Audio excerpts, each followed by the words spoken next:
the Evolution Security Podcast.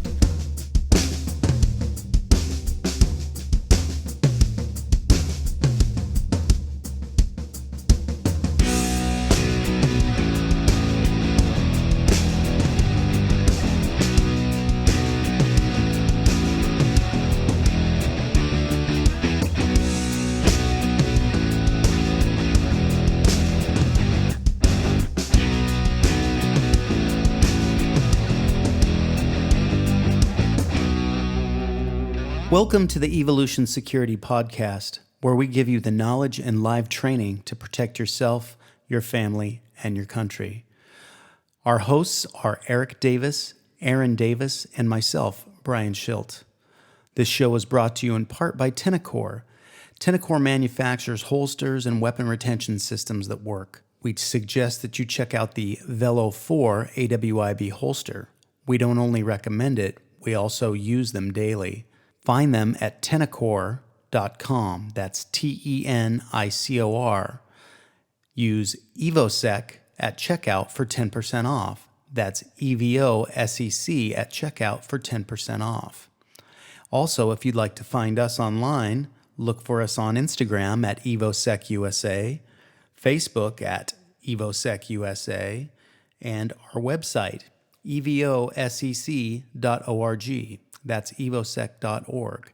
And now also on Patreon at EVOSECUSA.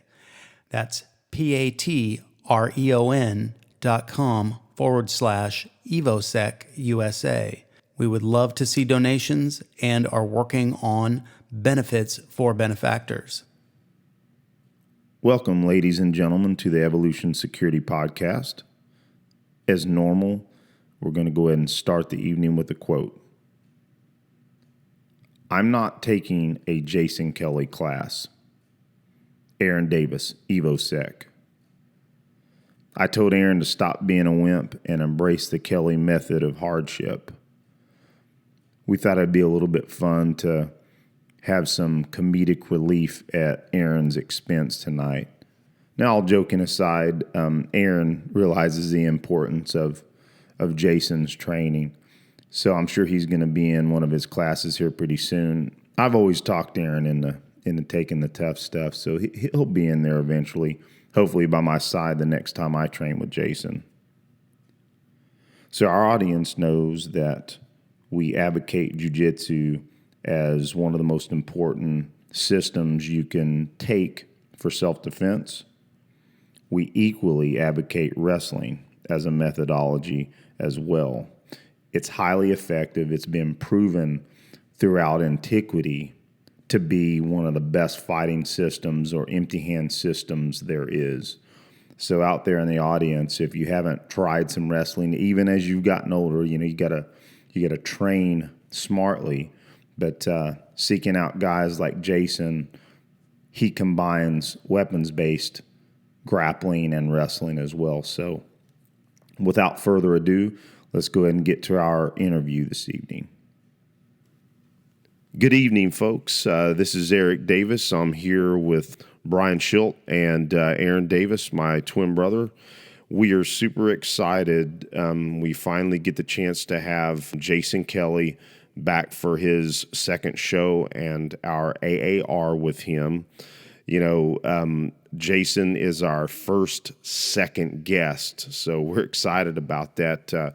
Jason is with C2T2 and an incredible combatives and wrestling coach, bringing our wrestling to a higher level. So welcome to the show again, Jason. Hey, good to be back. So for our audience that may have not heard the first episode, and I'll just pause there for a second.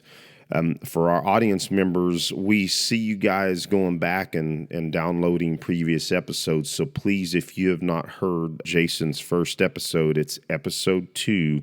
Please go back and listen to that so you can get a little more details about him. But on that note, Jason, go ahead and give us a brief intro to who you are. 30 some odd year wrestler, coached and competed at the highest level, gotten guys to compete at a much higher level than me. Had guys that became Olympians and world team members. Was the first American top team wrestling coach. Coached at a ton of our different schools. Tons of our fighters, guys that are still fighting now, champions, males, females, jiu-jitsu world champs. I've gotten to work with a lot of really great people, but I spend all my time now working with all law enforcement and military crews. I still give back to all the fight schools in wrestling, or wrestlers in different areas that I'm at. But I really concentrate most of my time now building those who really might need the things that I do that have a lot less time to do it. Well, and Jason, I found you on social media and seeked you out because I wanted to improve my wrestling. But it's quite interesting how much more value that we've gotten, in the complete combatives arena. So it makes sense that that's where your focus is. So kind of moving into our recent time with you, which was back in the summer. We've been trying to get this show together for a while, but just happens to be that everybody's schedule. It didn't happen until now. But what I want to state for the audience is that, myself, I spent 4 days with Jason, and Brian got to spend a day with him, and we got so much life-saving instruction in both wrestling and combatives. I just really want to thank you for your contribution to our game, Jason. I think you got a lot of positive results after the fact too. You were saying in trainings that you had after we had trained, it was pretty impactful for you. You said, "Oh, it was hugely impactful. I mean, frankly, it's changed my clinch game completely. The way that I look at body position, the way that I hit my arm drags changed drastically. And frankly, it's something that I use way more than I had thought I would ever use. I mean, I'm using arm drags way more, even in just basic jiu-jitsu positions from the guard, or just I'm hitting it all the time. And even my control positions, just I gravitate towards the contact one and position two around the elbow, and I really give folks fits when I get that position and move into other techniques. So ECQC, my clinch was so much better in that. I mean, I would definitely say that I feel like that I really had such a I don't want to use the word dominance at all, but I definitely had a better wrestling or clinch game than a lot of the folks there, and it was very much due to my time with you. What I find is I find it so important to convey all the little details in everything that help people understand why they're doing what they're doing, including you and everyone else, because I enjoy the things that I do. I spend all day long every day, and I wouldn't do it if I didn't enjoy it. And heck, what does someone like that want? They want other people to enjoy it. I want you to have fun. Isn't it more fun when you knew how to do it better and you understood how to be in good position all the time and understood the value that, from good position you can attack or defend? Like I try to spell out the formulas. Well, heck, you want to be in good position. Well, you also want to be in good position in reference to your adversary while controlling something. And if I can attack or defend from good position, so can my bad guy. So, well, shoot, now I want to try to break their position, cause them to be in a constant state of orientation.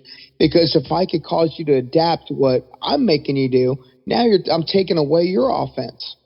But again, with like all the self-defense stuff for crews and working capacities, if you could control someone, you could either continue controlling them, or you could disengage to go to stuff, or you could disengage to strike. Like the things that I teach now have been developed in sport through years of failures, more failures than successes. So it's funny when people ask me about my, everything, like how I say things and how I deliver things. It's come from a lifetime of failures and fixing and correcting and modifying things. Well, and the bottom line is that your techniques, although we covered a lot of information, but they were built on foundations that made it a lot easier to understand. And although some of the techniques were complex, overall they're fairly easy to implement given the time with them. Would you agree? Yeah, because I mean, I understand that all the audiences that I work with now, like I have, like for months, ahead now, I have all civilian courses coming up, and or I have law enforcement agency courses or military courses coming up, and I know that everyone I'm working with only has a short block of time. Some places might only, that 4-hour block or that weekend course might be all they train all year. So when I would work with fighters, those guys worked all day long every day with fighters, wrestlers, grapplers. But when I work with working crews or civilian, self-defense courses, those people might never train again. So I've realized the value to have an impactful message to hopefully it's inspiring message to make people want to train on their own. But I also try to make it fun for them. So that way, it's if they understand what it is and they have some success, hopefully that success, spawns them to, want to train more to continue their success. So yeah, it's all in I understand how important of a role I have for the audiences that I work with. Well, if I can, double down, you talk about control and being able to control your opponent. We know in what we do how important that is, because if you can't control your adversary, especially in, say, the clinch to kissing distance confrontation, we know that the weapons can come out or your weapons are vulnerable. So we want to be on the inside, right? Well, I always say it like this. It's like, no matter how bad you want to do something, right? Just because you want to do something doesn't mean it's the right opportunity to do something. You could introduce something way too soon, or you could try to do something before your bad guy's ready for it. Like I'd hate to do something and go into a brick wall. Like, well, if I got to go against someone, I don't want an even Steven match. Like, I don't want, all right, we shake hands, someone blows a whistle and someone says go. Like, I want to be able to have every unfair tactical advantage on an adversary possible. So, well, what can I do to do that? I could break my opponent or my adversary down. Like, I don't want a fresh bad guy. I want a broken down bad guy. Absolutely. And so what I'll kind of hit on, Jason, if it's okay with you, is I'll kind of hit on some of the highlights of the way I felt the learning went and kind of how you progress, so the audience kind of has my perspective. On day one, we were out at Bangor Navy Base, and I cleared this with one of our buddies beforehand. Matt Hampton was one of the Navy security force guys, and he's become a really good friend. And so he was there, and Travis, I'll just call him Travis the Viking, because I haven't spoke with him about mentioning his name on the show, but so we had an excellent time with the young Marines there, young Navy, and all of them security forces for the post. And essentially we did the introductions inside, and Jason, you said, okay, let's head outside, and we headed down to essentially where it looks like they do PT and whatnot. And I kind of field, right? You say again? A giant field. A giant field in one of the hottest days we had in a while, and I knew what was coming, because I knew basically the way you start out, and what's funny though is I still left my water upstairs. So I paid for that a couple of times. But anyway, so essentially you started us with stance drills, and that may sound okay, stance drills, but for the audience out there, it was using a series of squats. All right, hold on. All right, let me stop you here. Yep. So, all right, let's look at it. I don't care what you tell me, what you did at the bar the night before. I think of it like, like Uncle Rico on Napoleon Dynamite, telling people I could throw a football past those mountains. So, I constantly hear how great everyone is. And even when I'd coach a lot of fighters, they're like, Coach, I don't want to do those drills. Just show me a move. Well, there's no moves that you could do from poor position. And it's like, if you try a move and you miss a move from poor position, now you're really out of position. You have nothing. So, like I said, there's two things you could do is attack and defend. And nobody cares how good you are when you're fresh. Who are you when you're broken down, tired, caught off guard? You could push, you could pull, you can move, you have mobility, you have power from good position. So, and there's so many lessons that I teach through that first piece. When I'd have those fighters, I'm like, hey man, like, look at your stance. The best thing you could do to defend a takedown is just be in a good stance. Have good structure, keep something in the way between you and your adversary. But there's so many lessons that I slip in there, how to deal with adversity, how to identify fatigue, how to mask your own fatigue, how to see the world with a bigger set of eyes. But it's funny that there's some people that'll swear up and down that, oh yeah, I trained with Jason Kelly. They trained with me one day in a class and they almost like had a heart attack, and all they could do is complain about squats. So all my champions and success stories and everyone else sees beyond it, and they know that if it wasn't for all those things that supported stance, positioning, and movement, then they wouldn't be where they're at. And I'm trying to figure out a way to have strength and conditioning coaches at some of the crews that have that luxury to have access to help me support that, so then I can go and teach more of my content and less of the conditioning aspects, although they are important and, they need to be covered by me. I have to spend a lot of time doing that guys could be getting even better. So imagine this. And I was thinking about this because I was at the Range Complex, one of the places I teach at. And a couple of the instructors and guys that I teach with over there, and everyone over there is a super ninja. It's just outside Fort Bragg.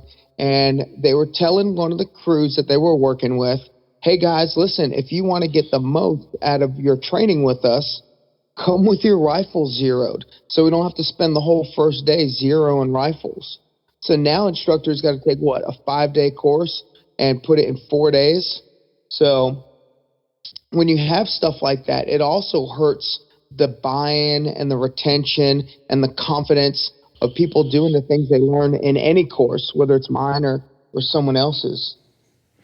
Hey, Jason, I totally understand where you're coming from there. And I think you also pretty much described me to a T, having done your class one time. I'm that guy that was fucking those damn squats, man, those darn squats. Yeah. But the thing is, I got to remember is just like when I go and weightlift, if I don't warm up properly and I don't practice my form without a load, I don't lift right. I can't just walk in there and snatch 180 pounds. Cold. It's not going to work. Or if I do, I'm going to get hurt. So that learning, if you don't focus on those fundamentals, and like you're saying, I agree. That would be awesome if you had, with those people you train with repeatedly, if you had someone that could keep that core instilled. That would save you a ton of time. But if that's not being done, it's a portion of the work that you have to do. It's like eating your vegetables. You got to do it, man. I'm glad you bring that up. Yeah, for me, the things that I teach, even the exercises and drills are parts of the move, because I don't care about your beach muscles. I want to have you, or have anyone that I work with, have a level of proficiency and strength and in the movements that they need to do.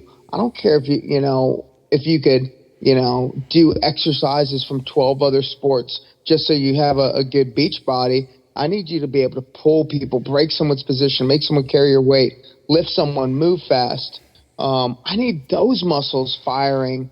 So, but yeah, it's tough to get those things supported. I find a lot of guys that are doing strength and conditioning courses for crews really are just kind of going through the motions and don't know have never walked in a mile in the shoes of those that they work with. No, that's all. Just like I said, it's fundamental. If you don't have it, it's not going to work. But yeah, no, good stuff. So where are you? What is let's talk about like maybe a typical week for you. How much are you working, man? Man, I'm always working. Even when I'm not working, I'm working. I had a seminar cancel last weekend in Macon, and I just picked up a training. I just trained with one of my buddies, Cole Miller. He was fought in UFC multiple times. He was on the Ultimate Fighter show season 5. He's got a school out in Macon, one of the American top team schools. I just linked up with him and we beat the crap out of each other. Grabbed one or two of his students to work in with us. We did some of the things that we all did on the range, but we even came up with a pretty innovative drill for knife integration that I'm not going to give up. We're going to keep refining it, but Nice. It is a pretty gangster drill. Man, I can't wait to at least be exposed to it. It's like a slick drill where it's not like you're trying to play tag with a knife or anything. It's just like almost like you're trying to forget that you even have a knife. It's good. I think you guys will enjoy it. I did that and then bounced to a wrestling club. Oh, so the story I was telling you guys earlier. So we were there. Then I ended up driving to the Atlanta area, and I worked for a sheriff's office in the Atlanta area. But that Sunday, my buddy from college has a wrestling gym, and it's funny because my weeks are busy. I could be bouncing all over a state or multiple states or an entire coast or all over the country. But for this, I've been spending a lot of time in Georgia the last few weeks. And I went up because the week before is my buddy Charlie Morris. He's got Morris Fitness in the Atlanta area. It's like just north of Atlanta. And he had Olympic silver medalist from Armenia over there the week before. I saw it on his Facebook. So I made it a point to stop over there and get some work in. And it's funny. We were going. My buddy's like, man, I felt like I was watching a chess match. And, I had an arm drag, I had a front headlock on him. I slightly hesitated and I slightly left him some space. And he hit a nasty duck under body lock on me. And, it was beautiful.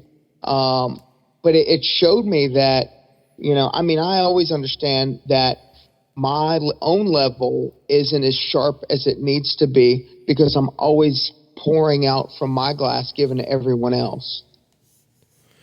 Well, Jason, I love that story. Not because you got locked up.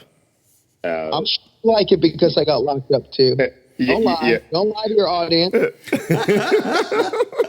So just a little side story, and I'll kind of hit a little more details on some of what I got from you. But, I want the audience to know that when Jason's teaching and, he has us doing go rounds where we're wrestling, essentially sparring rounds. Jason's in every single rotation. And all the coaches that I work with, all the instructors I work with, that they do that. We choose. What I mean by that is that they get in there with their students and or clients, but more importantly, the way that Jason gets in there and wrestles with all of us. What I'll say is that I had some clinch work before Jason. But Jason's methods are a bit different. But what I'll say is I figured maybe I can just get one underhook. Well, for 4 days, I never got one underhook on Jason. So, to hear that Jason got locked up, yes, I'm a little bit happy with that. And I'm just giving you a hard time, by the way, Jason. What did you guys see that video that I posted with my fighter Deuce Garner with the Blue Force Gear plate carrier on?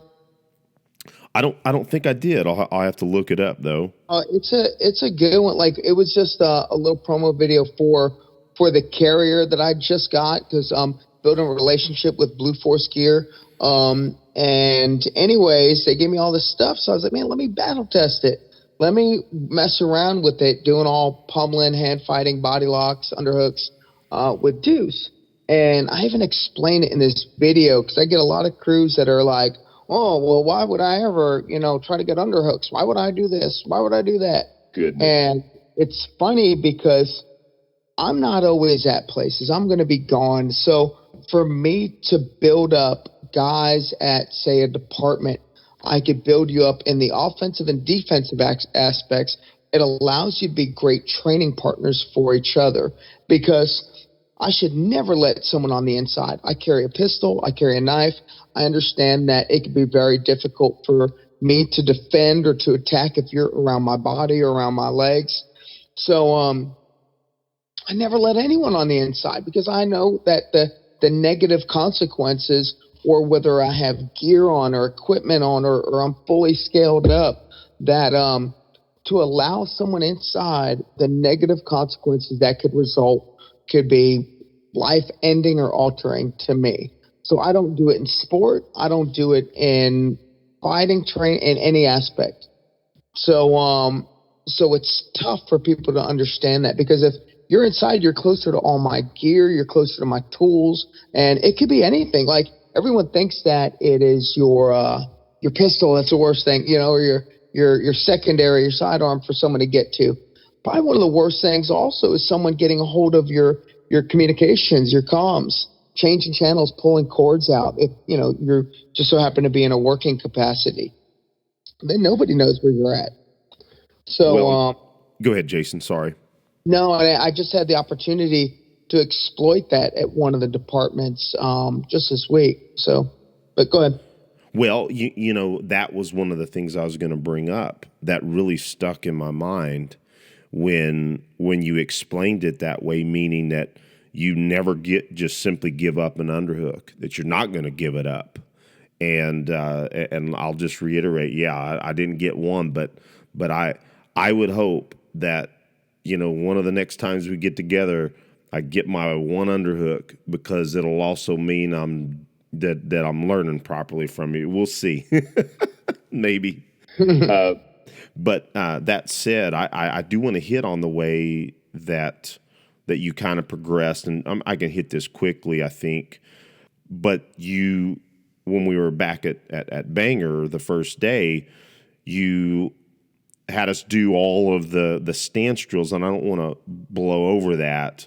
Even though it was a bunch of squats, I cannot emphasize enough of how much I learned about position in that, and also the iron sharpens iron, that kind of mentality. We were tired, but you get through it, and you learn so much from how important that base is, and I felt like I developed a much better base just in that drill.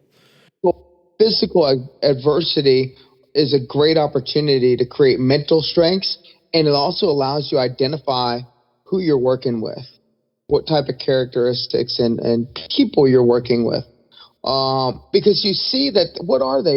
It's just a collection of a bunch of basic things.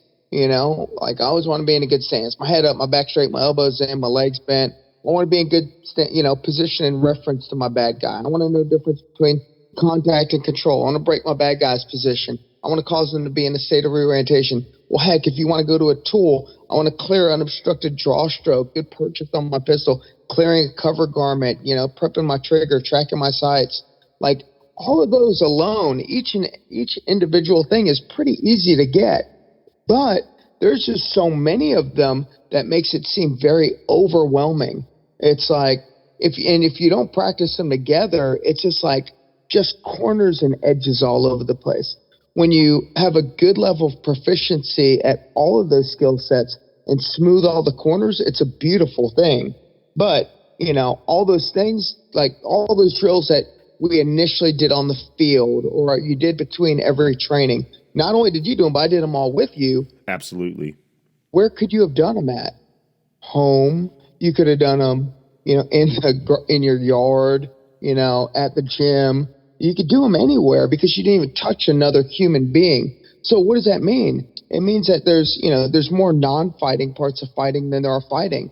Just like there's more non-shooting parts of shooting than there are shooting. Like where I'm at here in Savannah in the garage, there's like tons of IPSC cardboard cutouts of all different sizes to represent different ranges, all in the garage with the CERT pistol, or either just getting my sight picture on my SIG X5 with my dot. You could do all that stuff when you're on your own. So that way you are not the variable. You could be the given part of the equation. Then you can deal with all the variables, when the time arises. So I don't want to have to deal with everything when the time arises, or when I hit the range. Now I got to work on my draw stroke, my this, my that, my everything. I want to, hammer down my recoil management, the things I can actually do at the range, not everything.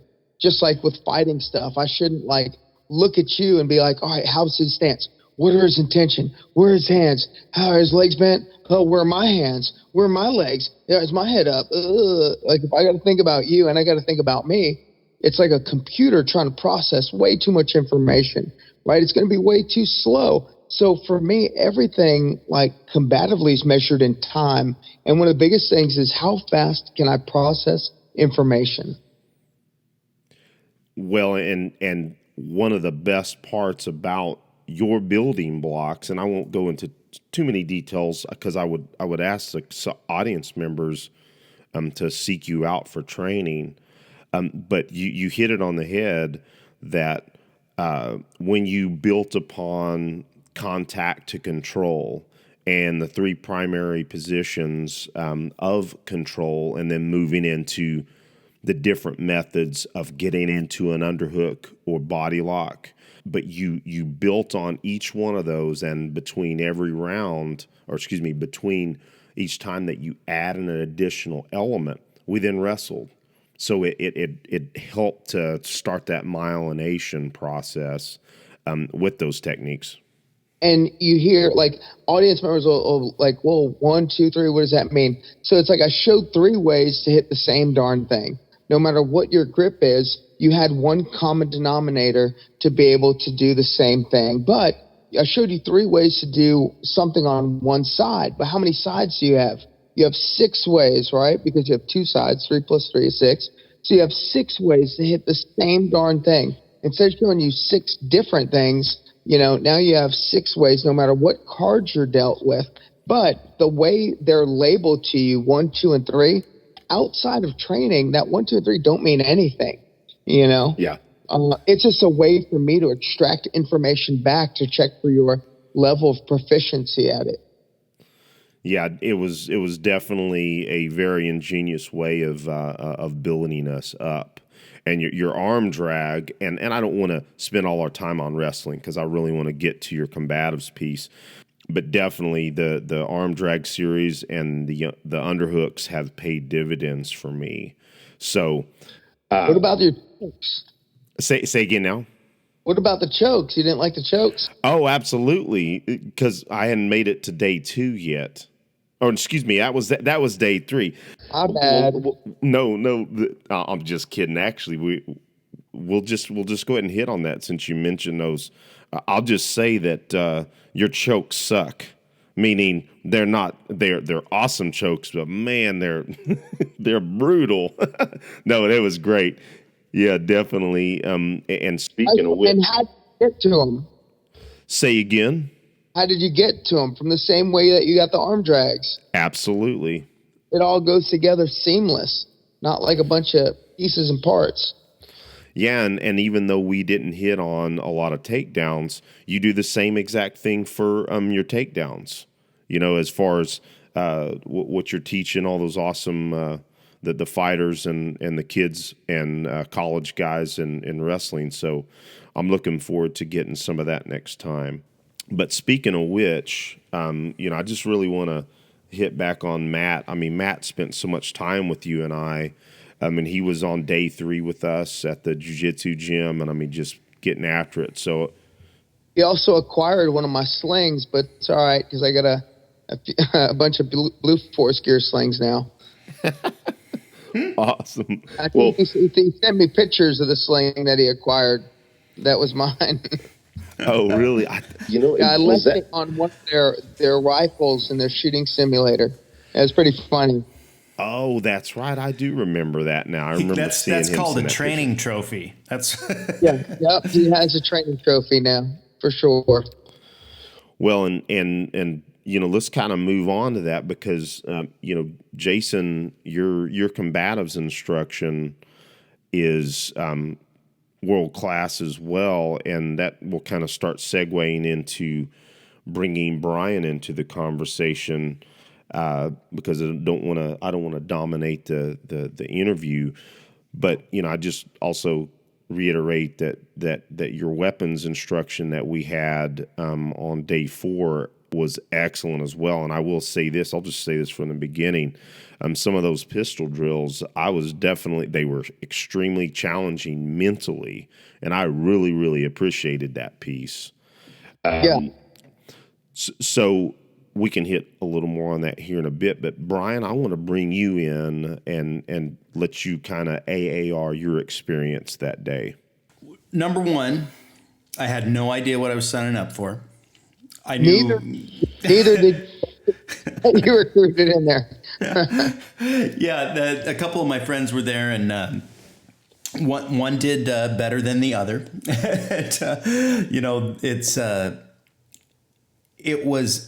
It's one of those things though where you go in open-minded. At least I did, and it was harder than I expected, but I got more out of it than I expected. I knew that we were going to doing hand-to-hand stuff, but one of the guys I invited was a little last minute, and he didn't realize that we were going to get huggy, touchy-feely, and so it was a little interesting for him to have that, because he doesn't really train in any martial arts either, so he had no experience being in clinches and close to people like that. Yeah, as long as there wasn't a lot of eye contact, then that's all right. Yeah. It's not weird. Right. When they gaze at you, it gets a little strange. But it was, of course, up front, it was very physical.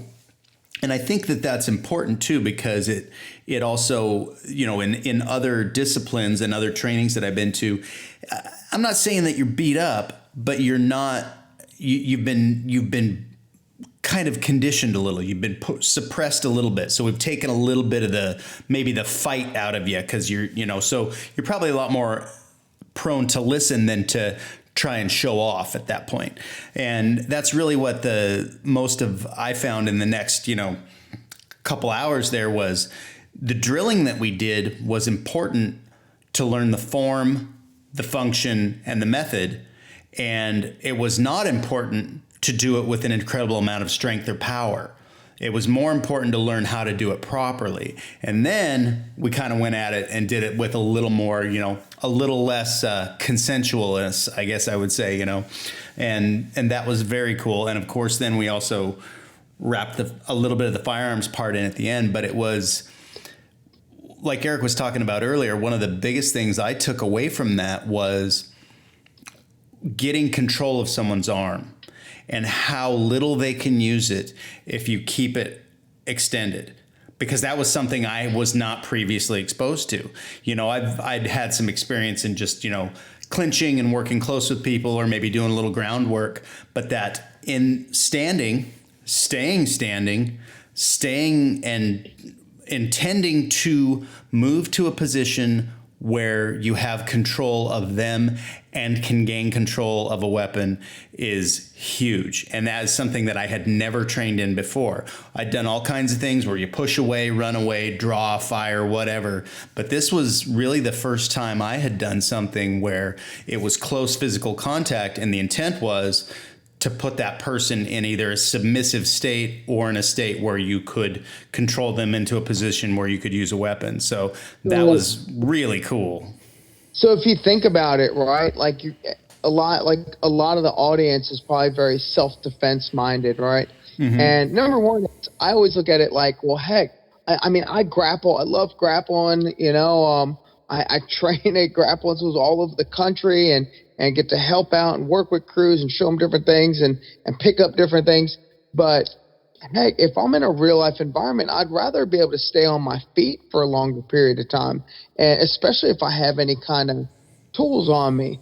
And here's the deal is, you don't know when a fight's going to start. It starts at the stupidest times and can come from any angle. So, I mean, did you guys see that video with Arnold Schwarzenegger and the guy drop kicks him and he's in some other country in a gym?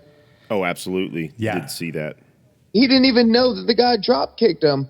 Like, you might not even know you're in a darn fight.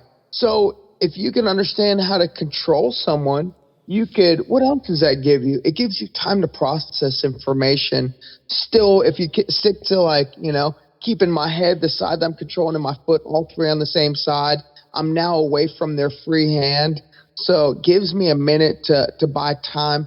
The closer I am, the more I could feel things before they get introduced. But also giving you the opportunity to, you need to understand how to have a clear, unobstructed draw stroke. My buddy Brian, that I also teach with, up in North Carolina, he's funny. He's got some of the funniest quotes, but he also, one time he's like, "Hey, Jason," he's like, who wins a fight? I'm like, "Brian, who wins a fight?" He's like, "The dude who knows he's in the fight first."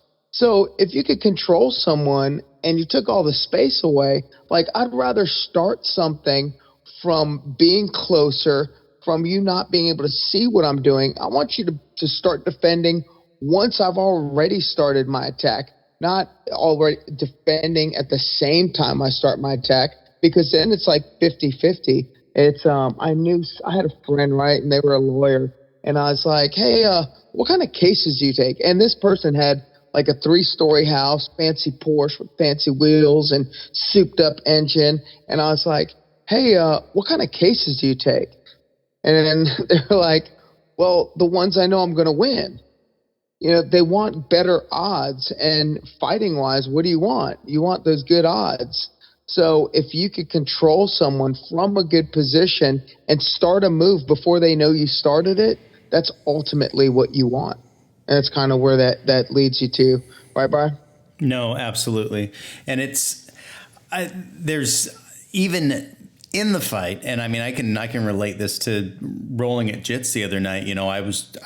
We did our kind of practice rolls, and we switched, and I moved into rolling with a guy that was quite a bit classed up from me, and he was a little bit smaller guy, so I thought maybe that was an advantage, and I'm plenty stronger than him, but I got into a position where I'm on my feet and he's on his back, and then instantly I was on my back, and I'm like, what happened?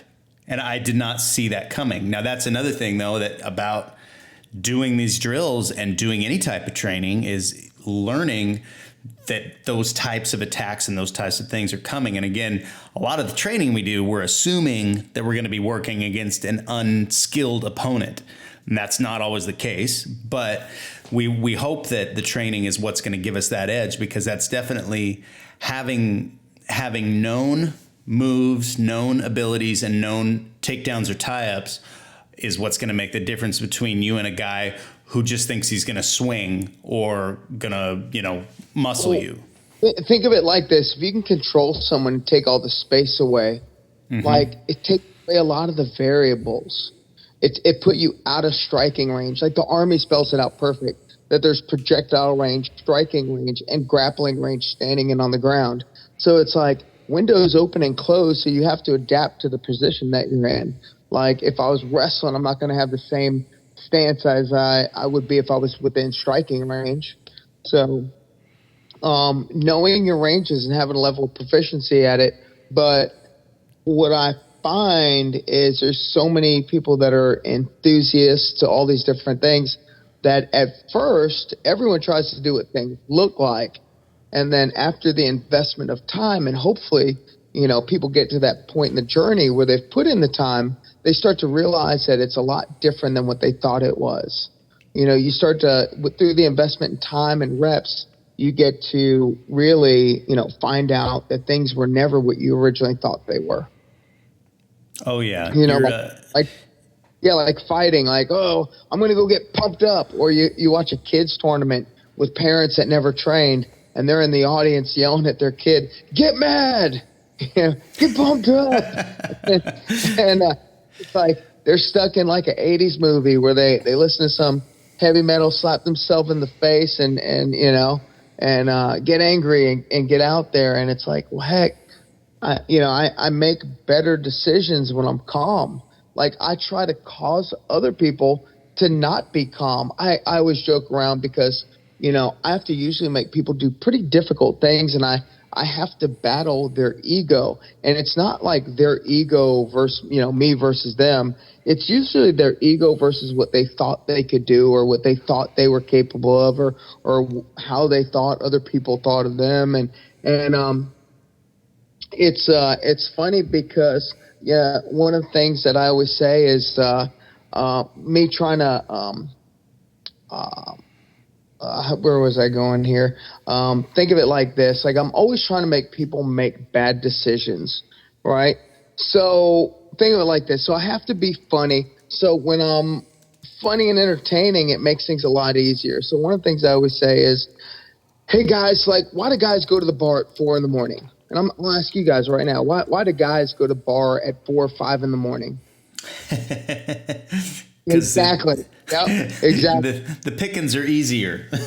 Pickings easier, right? Why? What are the pickings doing? Are the pickings making good decisions or bad decisions? Bad decisions. They're making bad decisions, right? So I get a chuckle out of everyone, and that's the mindset that you want to have.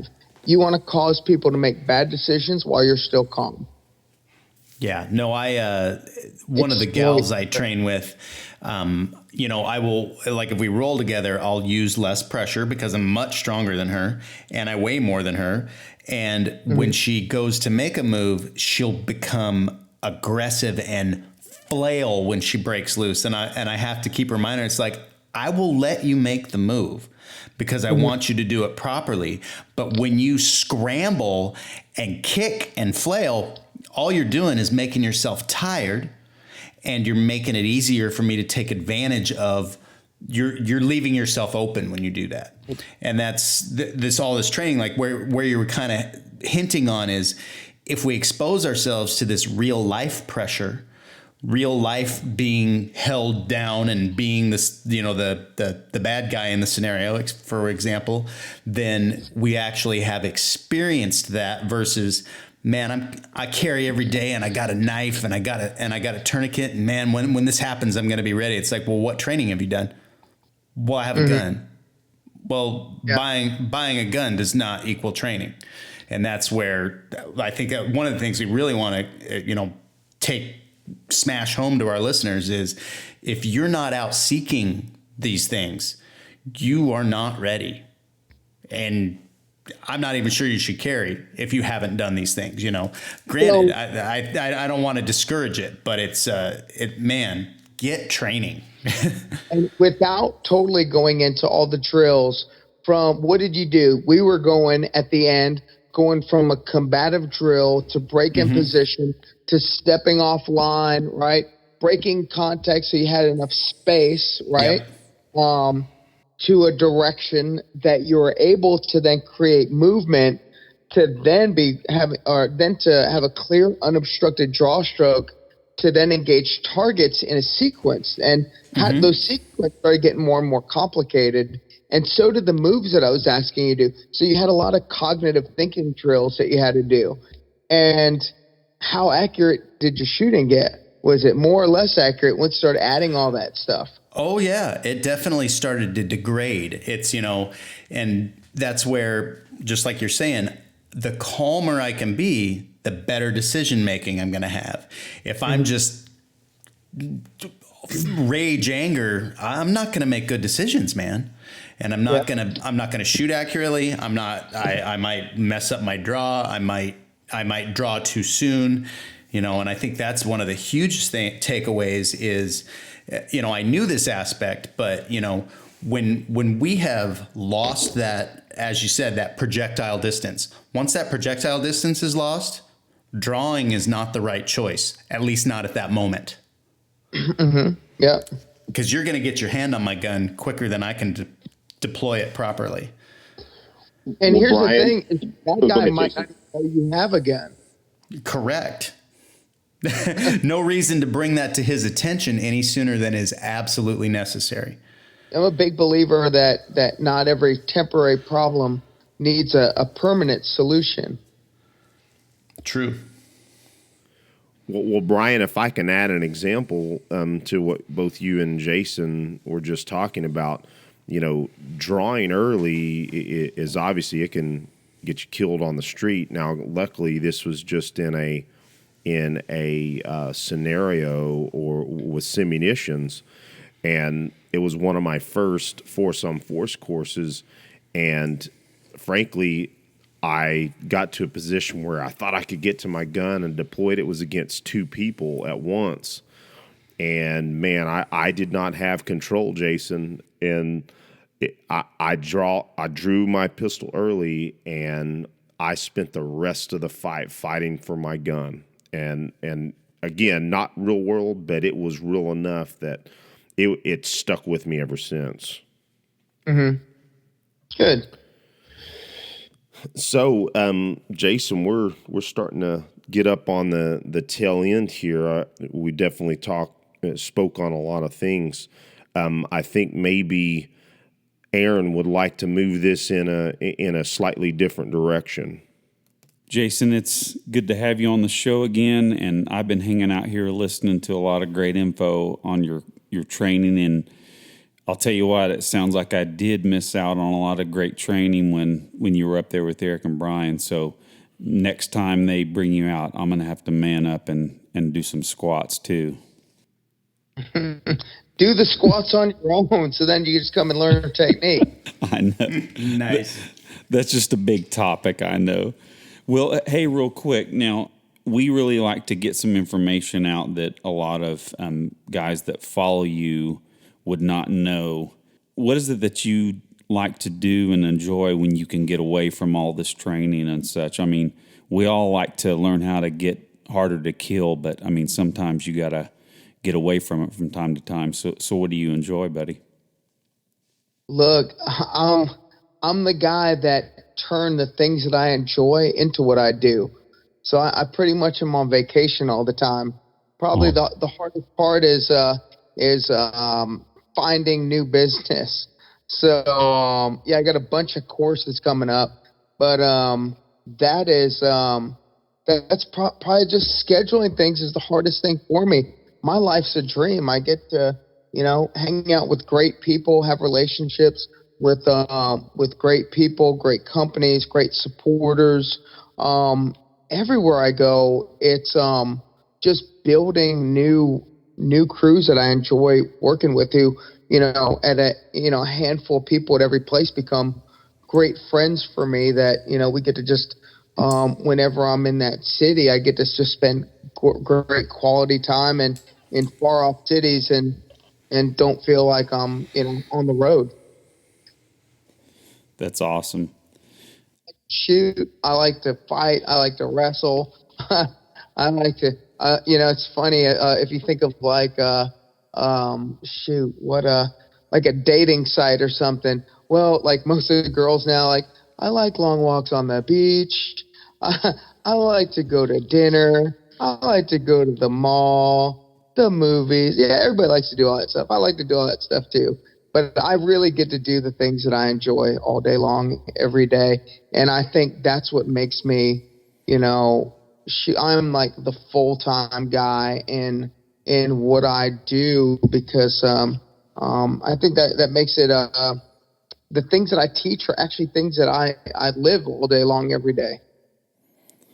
Well, that's a great, and I'm thinking as you say that you're still, even though some people do like to get away from the training and the martial arts, the fact is that you love to do it. And one thing that I've learned in the last decade or so that I've really gotten back into this, of course, my twin brother Eric there has really pushed me in a lot of directions and pulled me in dragging and kicking, and now I just love the heck out of this lifestyle. And I came from a music background, and that I thought I knew a lot of cool people back then.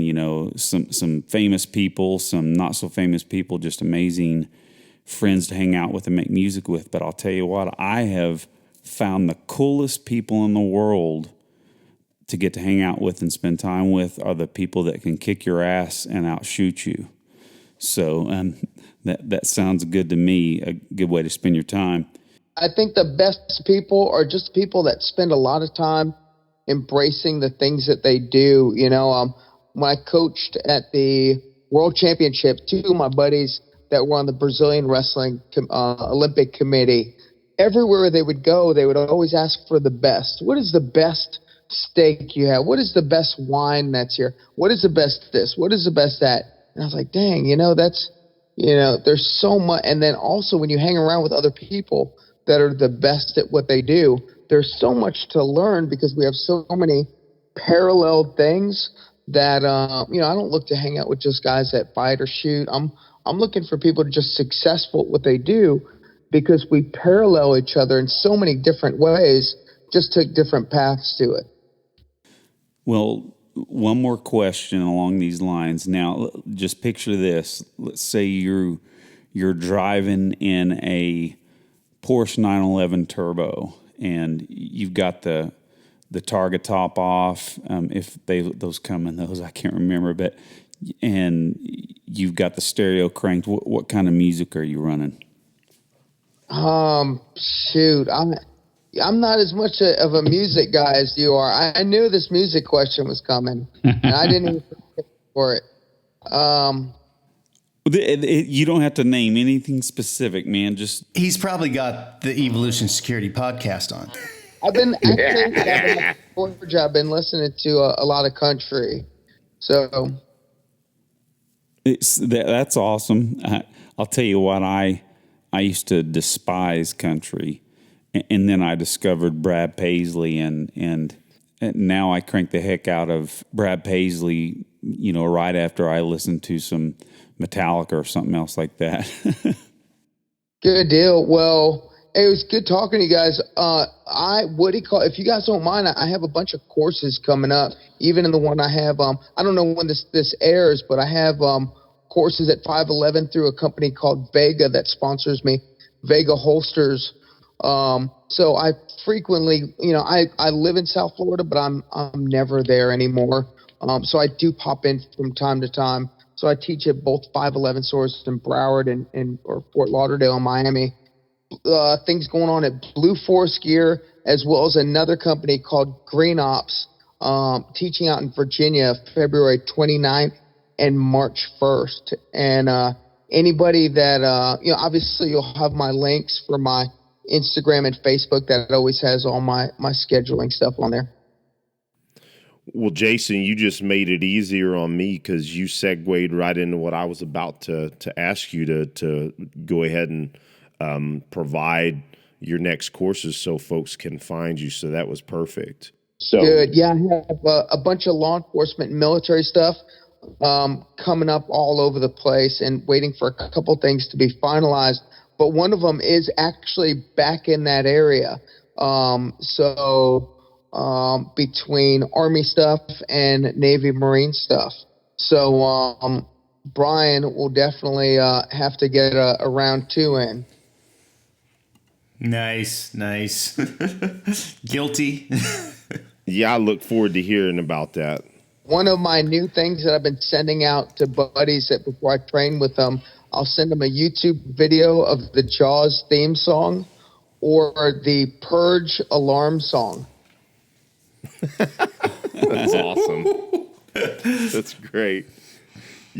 Well, Jason, before we close this out, just on the air, go ahead and tell the audience where they can find you. We'll put the links in the show notes, but go ahead and tell everybody. Great. At C2T2 _ training on Instagram, or Wrestler J, Wrestler, the letter J, all one word. Also on Instagram, that's my personal, or Jason Kelly, Wrestler J on Facebook, or Contact and Control Techniques and Tactics on Facebook is my business page. Definitely give me a follow on any of them or all of them. Well, and I want to point out, he's the model we aspire to be. This guy lights up the social media in a good way, and I'm always happy to see it because he's always posting pictures of like rooms full of dudes that he's training with. It is super cool to know that he's sharing what he has with that abundance of people. It is so cool to watch it every week. Just trying to get my grind on, doing a good thing.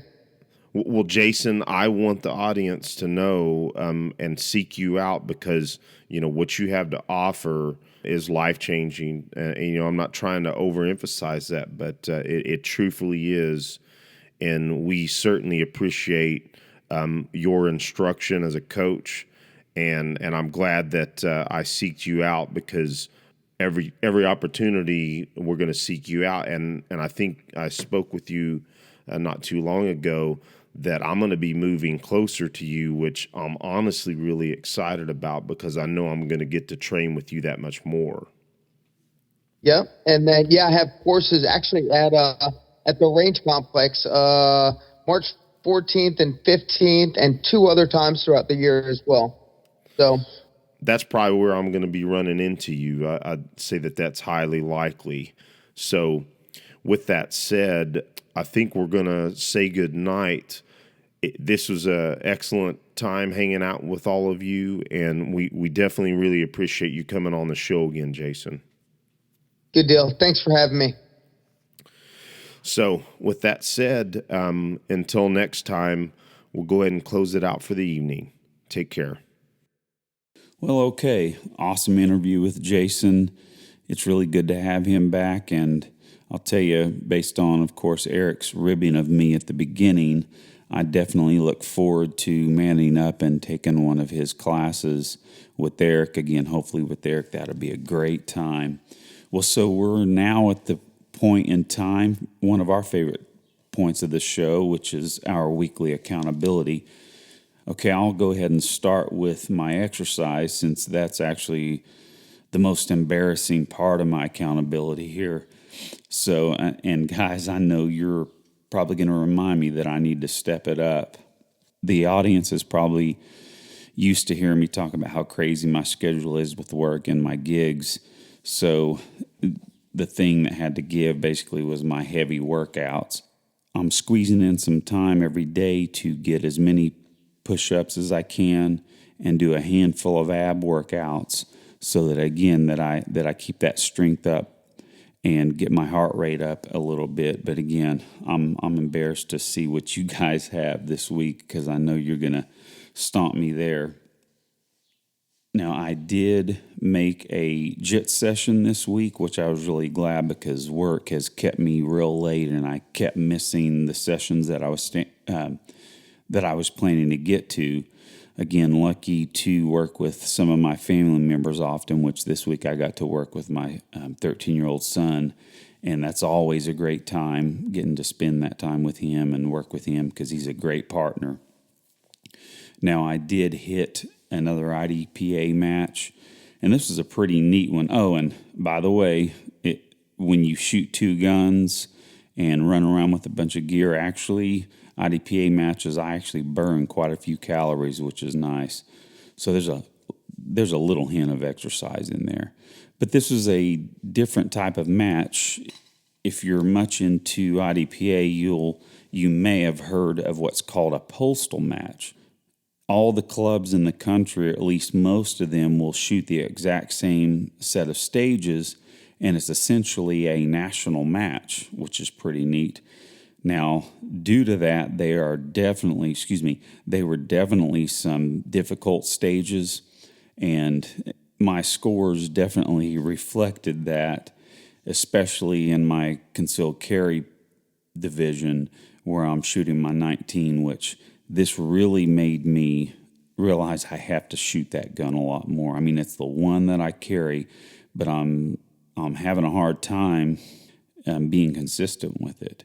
I kept my positivity up, which of course I've been learning from Mike Brown, keeping all the negativity out of your mind and staying positive even when you mess up something, not even focusing on those items. But I kept that up until one of the last stages where I really bombed the 5x5 with my 19, again, making me realize that I need to shoot that gun more.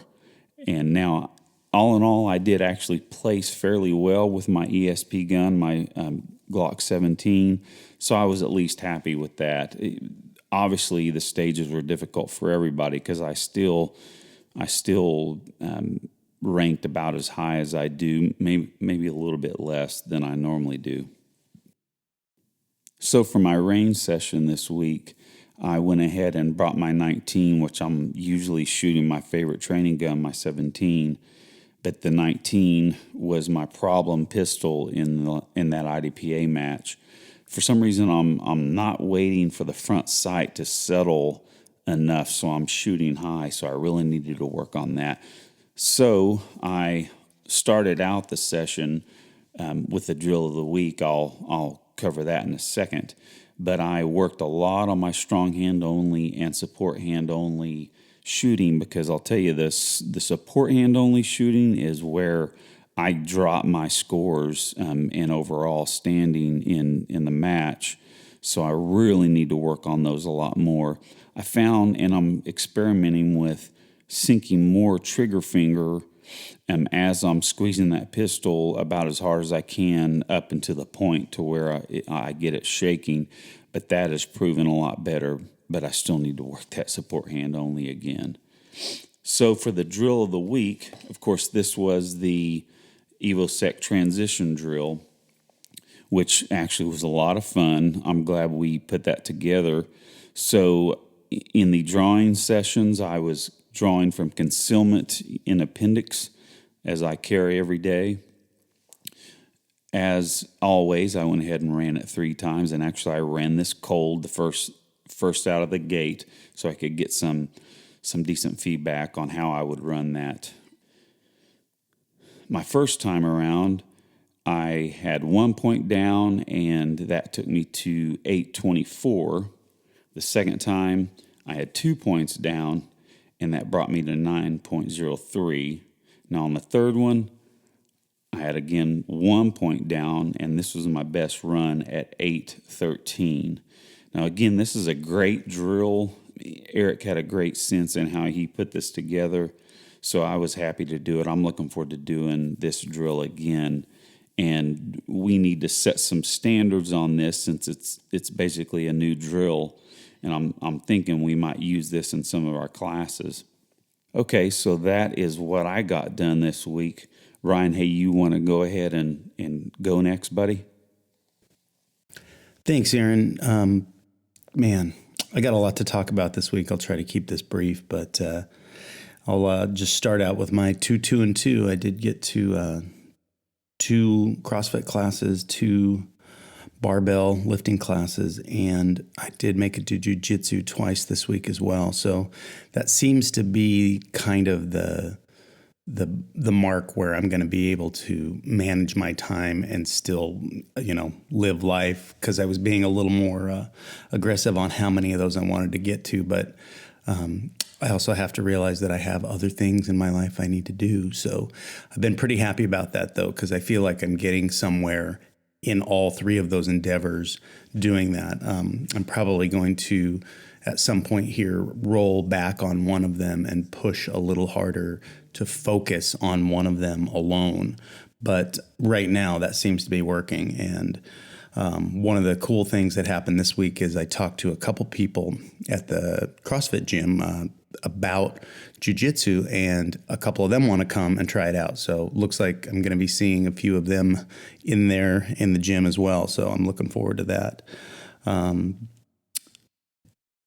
did the drill this week. That was interesting. It's a fun drill. I think, as Aaron said, he really enjoyed shooting it. And it's not a ton of ammo, but it forces you to do some really disciplined things with your firearm to make those shots count. And my first run out of the gate was my best run, and I did get a 12:33. So that's my time on that.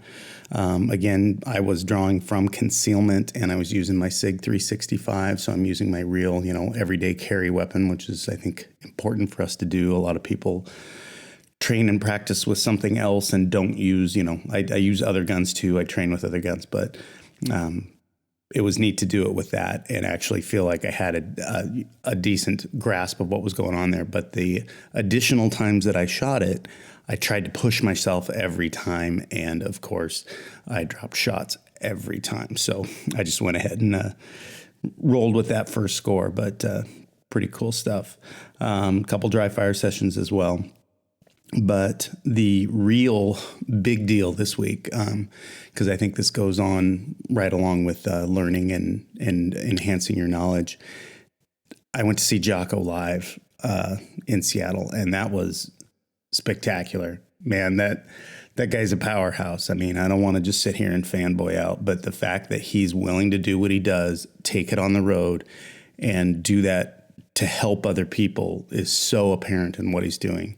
I know he's gotten a little criticism for capitalizing on the, special forces mantra, but he's out there changing people's lives, and definitely someone I choose to emulate because of that. But spoke about leadership, and of course, this was promoting his new book, and we all got copies of the book, which is very cool to receive that right in the gate. And if you subtract the book from the ticket price, it was very, very cheap to attend that event. So again, he's not going to the bank too hard on that deal, but it was very cool to see a sold out theater full of people come to see him speak. And he talked, again, like I said, about leadership and explained who's in a leadership role. If you interact with other human beings, you are in a leadership role. One of my coaches at CrossFit, who has been to jiu-jitsu before, but is going to start coming again. He's been actually off doing medical training and has had to take time away from it. And he contacted me and said, hey, I'm going to be there on Monday. Looking forward to making more classes. And I'm going to use you as my accountability partner for jiu-jitsu. That is actually an example of me being in a leadership role in day-to-day life, just showing up, him knowing what I'm doing, and then him choosing, I'm going to report to you about this. And it's so cool for him to want to do that, because he knows I'm passionate about it and that I show up and I suit up and I do it. So again, that goes back to our original Jason Kelly show about, do what you say you do. And I'm all about what I say I'm about. I don't talk about things that I don't do. So very, very cool. So, and aside from that, again, little takeaway from the Jocko deal, I need to up my reading game. So in the accountability section here, I'm being accountable that I have really failed at my reading game last year, and this year needs to be my year to read, and I need to commit to a minimum amount of that on a daily basis. So looking forward to that, because that's going to help me far more than the loss of the time from doing it. So anyhow, that's it for me this week, and Eric's got some fun stuff to share with us about he's stepping his game up as well. So what do you got there, bud? Thanks a lot, guys. Awesome accountability. Man, this is actually one of my favorite parts of the show, just because we get to, basically enunciate what we've done for the week. And sometimes it causes us to reflect on, what we should be working on even harder. So for my accountability, I had 5 early morning workouts, as Jocko says, up before the enemy. It's so liberating when you can knock out your workout prior to work. That's something that the day can't take away from you. And I kind of drifted away from my workouts being early in the morning just because of travel and work. I would get early morning workouts in, but I'd kind of drifted away from it. So, now that I'm back on that type of path, it's just so liberating. So it's basically a mixture of strength and conditioning, kettlebells. I've been using the assault bike a lot, and some barbell movements, not real heavy, still healing the back. So 3 jiu-jitsu workouts this week. And in fact, I had my heaviest sparring in over a year. And when I say heavy, I was choosing partners wisely, but I felt really good. And the folks that I was working with were purple belt and above, and it was frankly just an excellent training session. And I left that session just feeling really, really good. So I was pumped. I got a lot of reading done this week. I'm kind of starting to prepare for some book reviews. That's something that we intended to do from the very beginning of this podcast, and we've just had such awesome guests that it hasn't really, panned out that way. So we're going to start executing that. So one of the books that I pulled out was, again, I mentioned Jocko earlier, Colonel David Hackworth's About Face. Jocko quotes that says that is the book that influenced him the most. So that's a good read. I've only read about half of it. So I'm glad to have that back out and trying to finish it. And on that note, one of the last shows I mentioned the 10th Amendment, and I quoted that from memory, and I kind of messed up a portion of it that I felt it was important to correct. So let me read from my pocket constitution here. 10th Amendment. The powers not delegated to the United States by the Constitution, nor prohibited by it to the states, are reserved to the states respectively or to the people. And I had referenced that as it relates to the Second Amendment and how states, for some reason, they believe that they can prohibit the Second Amendment.